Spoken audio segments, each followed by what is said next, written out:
अयोध्या विधानसभा से भारतीय communist party के उम्मीदवार सूर्यकांत पांडे से एक्सक्लूसिव इंटरव्यू। अयोध्या की संस्कृति बचाने के लिए बीजेपी को हराना जरूरी, सूर्यकांत पांडे।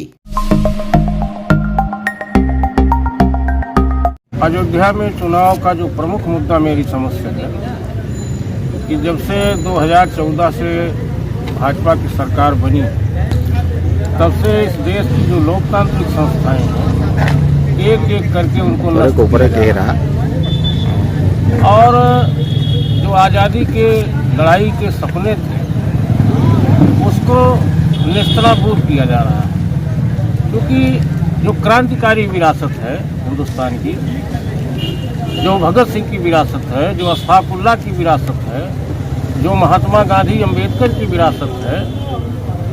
नाम तो ये लेते हैं गांधी का, ये नाम लेते हैं अम्बेडकर का, ये नाम लेते हैं पटेल का, लेकिन इनके आदर्श जो है, इनके पुरखों का जो आदर्श है, गोडसे का, देवरस का, हेडगेवार का और आरएसएस का। आरएसएस दुनिया का ऐसा एक संगठन है जो न पंजीकृत, न मेंबरी, न निर्वाचन है, अलोकतांत्रिक और साम्राज्यवादी एक संगठन है जिसका संघ चालक मरता है, वो एक लिफाफा छोड़ता है और उससे उसका संघ चालक तय होता है कि कौन बनता है। भारत की जो राजनीतिक और संसदीय व्यवस्था है उसमें एक मतदाताओं का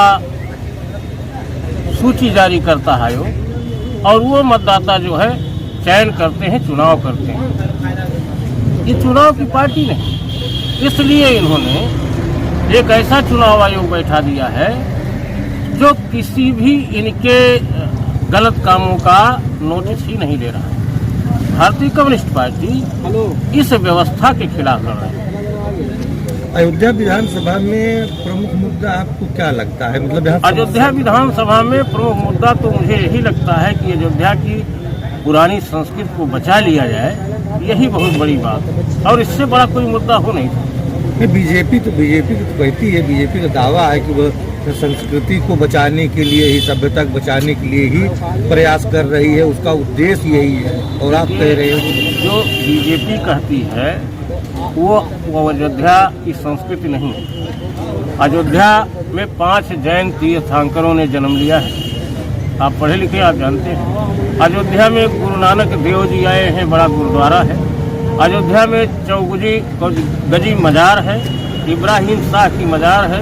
मुसलमानों की निगाह में ये मक्का खुल है और हिंदुओं के आराध्य राम तो यहाँ पैदा ही हुए। एक गंगा जमुनी तहजीब की आध्यात्मिक स्थली के साथ साथ यहाँ तबला वादक एक परम संत हुए, यहाँ संगीत के बड़े बड़े आचार्य हुए।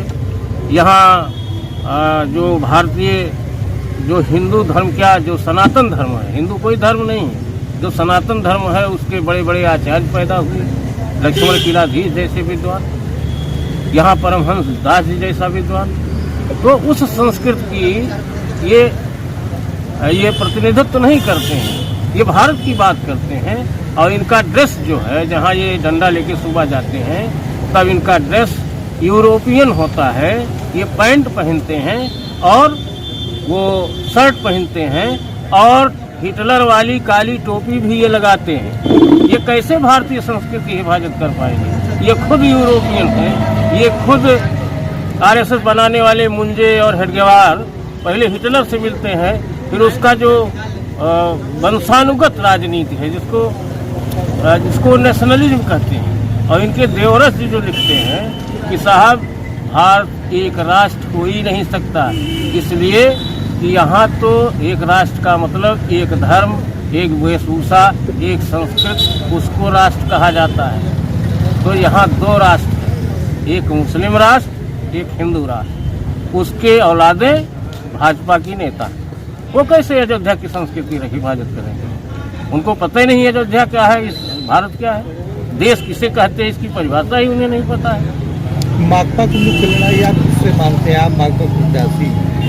मैं भारतीय कम्युनिस्ट पार्टी के उम्मीदवार की हैसियत से इसलिए चुनाव मैदान में हूँ कि हम चाहते हैं कि लड़ रहे हैं इसलिए कि प्यार जग में जी सके, आदमी का खून कोई आदमी न पी सके, ये हमारी लड़ाई है।